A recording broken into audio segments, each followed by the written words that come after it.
네, 오늘은 국세청이 알 수 있는 현금 인출 내역에 대해서 같이 한번 살펴보도록 하겠습니다. ATM 기기에서 100만 원을 출금해도 국세청은 다 알 수가 있습니다. 물론 제 개인적인 생각은 아닙니다.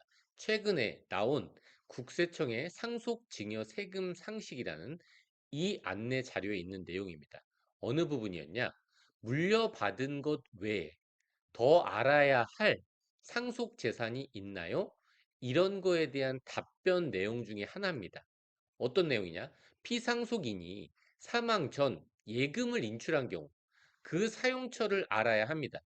그 내용을 확인하려면 예금 인출 내역을 세무서가 알아야 되겠죠?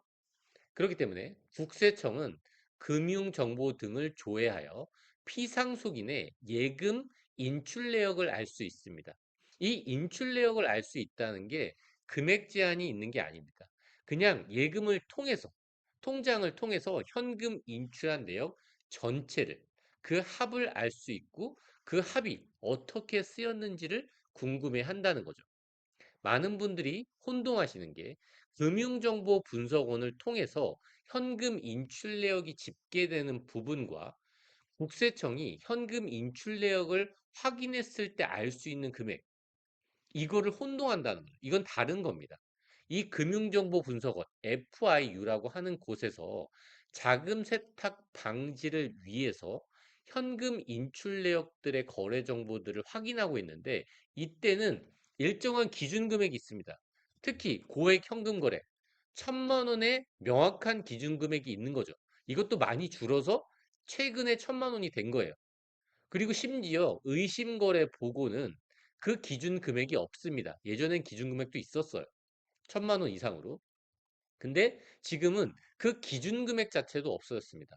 이렇게 자금 세탁 방지를 위한 그러한 목적으로 전체 거래가 아니라 일부 거래에 대해서 자료를 수집하고 분석하는 기관이 이 금융정보분석원입니다.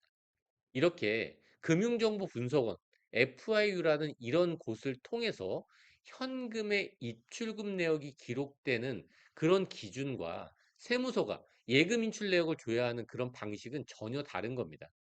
여기서는 은행에서 보고하는 거지만 세무서는 은행에서 전체 거래를 요청하거나 그 조회를 할 수 있다는 거죠. 실제로 상속세 세무조사 대행을 하러 갔는데 그 세무조사관 분이 제일 먼저 보여준 내역이 뭐였냐? 연도별로 현금 출금 내역이었습니다. 그 출금 내역의 총 합계예요. 여기에는 10만 원도 포함된다는 거죠. 100만 원, 90만 원, 50만 원 이런 기준 자체가 없는 겁니다. ATM기 인지 여부도 무관하게 모든 현금 인출 내역을 확인할 수 있고 심지어 어떤 ATM 기기인지까지 확인할 수 있습니다. 물론 모든 분들이 다 금융조회 대상이 되는 건 아닙니다. 세무서 입장에서도 일을 효율적으로 해야 되니까 궁금해해야 할 만한 분들이 있을 겁니다. 어떤 분들이 있을까요? 최근에 뭐 10년이나 15년 이내에 커다란 부동산을 매각했습니다. 부모님이. 근데 그 자금이 자녀들한테 갔을 가능성이 있다면 이런 경우 볼 수 있겠죠. 그리고 FIU한테 자료가 수집되고 세무서에 오는 게 모든 게 오는 게 아니겠죠. 근데 수집된 자료는 확인할 수 있겠죠. 의심스러운 거래가 있다면 그거에 대해서 당연히 조회할 수 있겠죠. 그리고 이건 빠져나가기 쉽지 않습니다. 부모님의 재산이 변했어요. 10년간. 급격하게 변했습니다. 특정한 이유를 잘 모르겠어요. 그러면 저 같아도 궁금할 것 같습니다. 이런 내용들을 잘 주의하셔가지고 세무서가 모든 현금 인출 내역들을 조회할 수 있구나 라는 사실을 꼭 인지하고 계셨으면 좋겠습니다.